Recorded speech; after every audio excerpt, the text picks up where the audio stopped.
We see a lot of patients with opiate toxicity, and while this is bread and butter emergency medicine, there's a lot of questions that come up time and time again. Remember that patients with opiate toxicity have a problem with ventilation, not with oxygenation. If you're just following an O2 sat monitor, it can mislead us to the clinical scenario that the patient is in.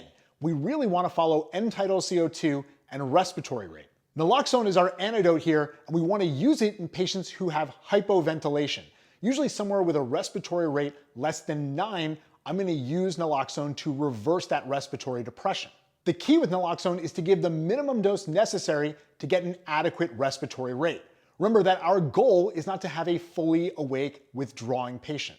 We can do this by titrating in doses as low as 0.01 milligrams IV and repeating that dose until we get an adequate respiratory rate and we fix the hypoventilation.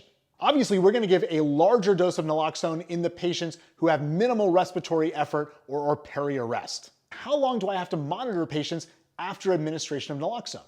In theory, if the patient used a short-acting opiate like pure heroin, you don't really have to monitor them at all. The problem is that nobody is using pure heroin, and so we have no idea what the half-life is of the drug that they've used. We do know that the half-life of IV naloxone is about 60 minutes.